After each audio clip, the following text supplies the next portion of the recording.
Can we imagine today's world without Google? More than 8.5 billion searches are made every day. But did you know that this company started from a small garage? How did two university students build one of the most powerful technology empires in the world? Today, you will know the entire history of Google. Introduction. In today's world, it is difficult to find a person who has not used Google at least once to find out any information, or find the address of a place, or get an answer to a simple question. The first thing that comes to our mind is the name of Google. But Google is not just a search engine. It is one of the largest technology companies in the world, whose services include YouTube, Gmail, Google Maps, Android, Chrome, and various artificial intelligence-based technologies. Billions of people around the world use Google's various services every day.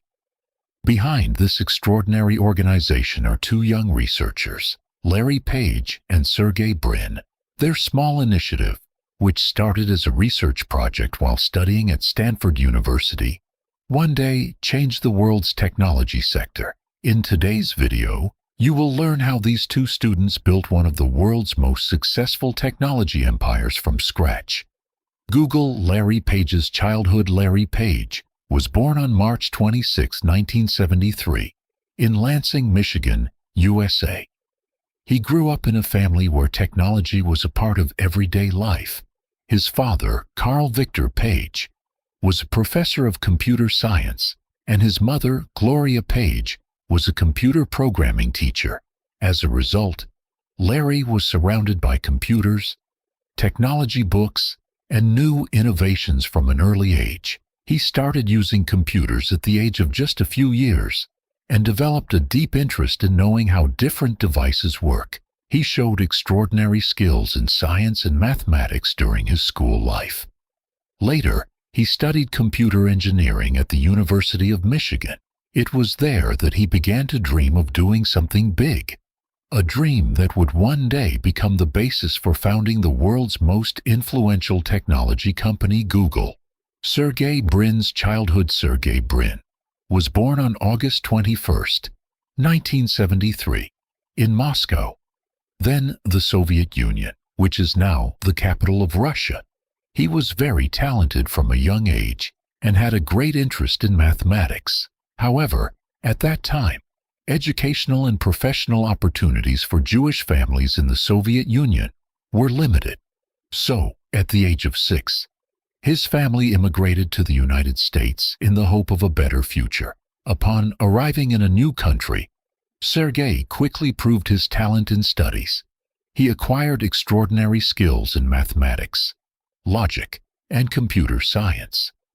Later, he completed his higher education in computer science and mathematics from the University of Maryland, USA.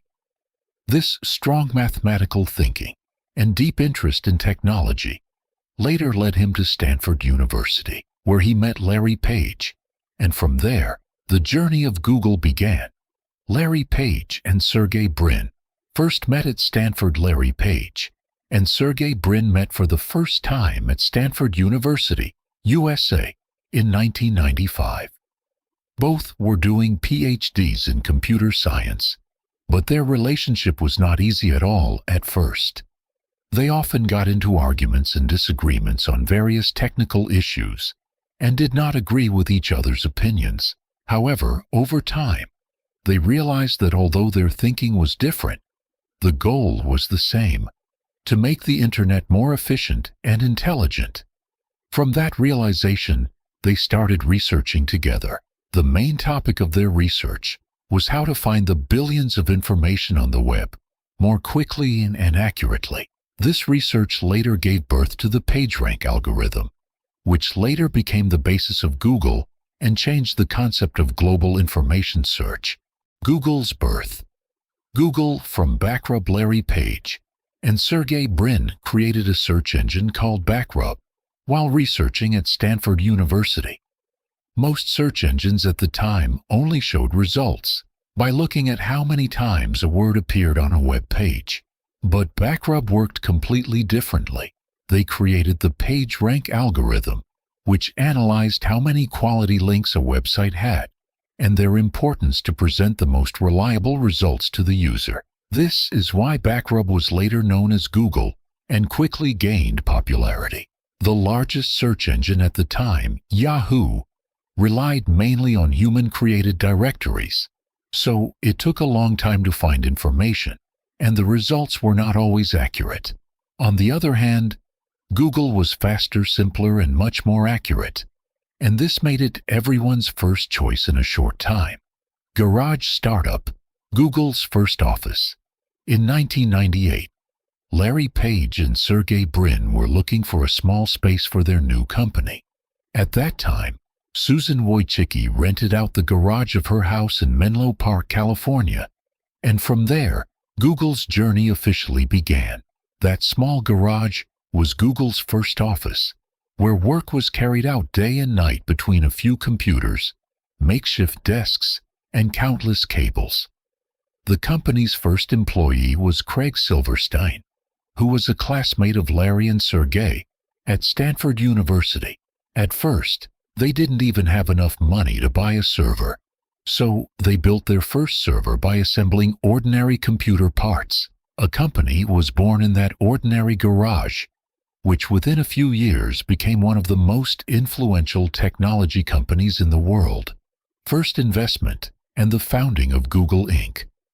The most important moment in Google's journey came in 1998, when the famous technology entrepreneur Andy Bechtolsheim was very impressed by their demo. After watching just a few minutes of the presentation, he realized that this search engine could one day change the world of technology. Without any long discussion, he wrote a check for $100,000 in the name of Google Inc. But there was a big problem at that time. No company named Google Incorporated had yet to be officially established, so Larry Page and Sergey Brin quickly completed the legal process and founded Google Inc. registered, and then deposited the check in the bank. With this initial investment, they bought servers, hired employees, and began the journey of transforming Google from a research project into a full-fledged technology company. Why couldn't Yahoo buy Google? Between 1998 and 2002, when Google began to gain popularity rapidly, the then internet giant Yahoo expressed interest in buying the company. According to various sources, Yahoo initially made an offer worth about $1 billion. But Larry Page and Sergey Brin believed that Google's future potential was much greater. They felt that their goal of making the world's information accessible and organized for everyone had not yet been achieved.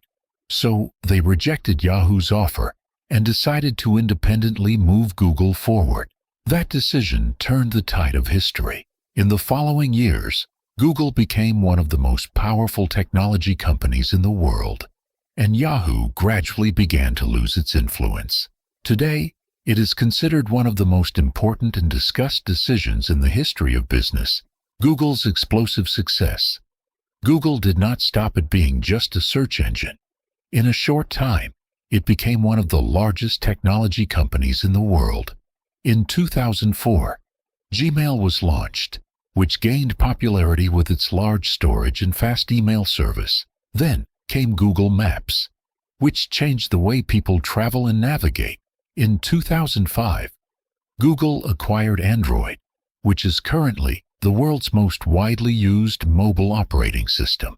In 2006, Google Chrome was launched, which became the world's most popular web browser due to its fast speed and security. In the same year, Google acquired YouTube for about $1.65 billion, which later became the world's largest video platform.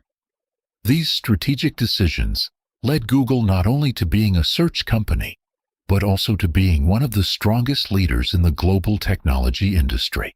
Alphabet Inc., Google's new chapter. In 2015, Google made a major organizational change and established a new parent company called Alphabet Inc. The purpose of this was to separate Google's core businesses, such as search, YouTube, Android, and advertising. and to manage artificial intelligence, self-driving cars, health technology, and other ambitious projects through separate organizations. As a result of this change, Google began to be managed more efficiently. At the same time, Sundar Pichai was appointed as Google's Chief Executive Officer (CEO).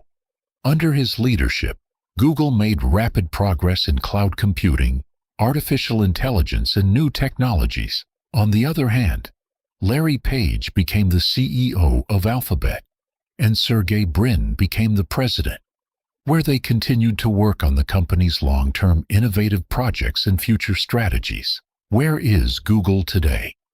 Today, Google is not just a search engine, but one of the most powerful technology companies in the world.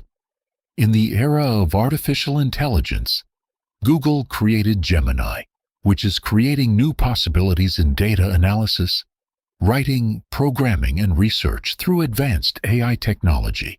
At the same time, Google Cloud provides cloud computing, data storage, and AI services to thousands of companies around the world. To change the transportation system of the future, Alphabet's Waymo is working on self-driving car technology, which is already being operated commercially in several cities. Google is also investing in complex technologies such as quantum computing, where research is underway, with the aim of solving problems many times faster than conventional computers. Starting from a small research project by a few students, Google is today one of the main drivers of technological innovation in the world. What does Google's journey teach us? The story of Google teaches us that achieving great success does not require huge money or a large office from the beginning. Larry Page and Sergey Brin started the journey of a company that is now part of the lives of billions of people around the world, from a university research project and a small garage. The key to their success was a different way of thinking, effective problem-solving, and a never-give-up mentality. They did not just build a company, but also changed the way people find information. This story reminds us that big dreams can start small, with courage, creativity, and hard work. So, no matter where you start, the right ideas, patience, and perseverance can one day change not only your life, but the entire world.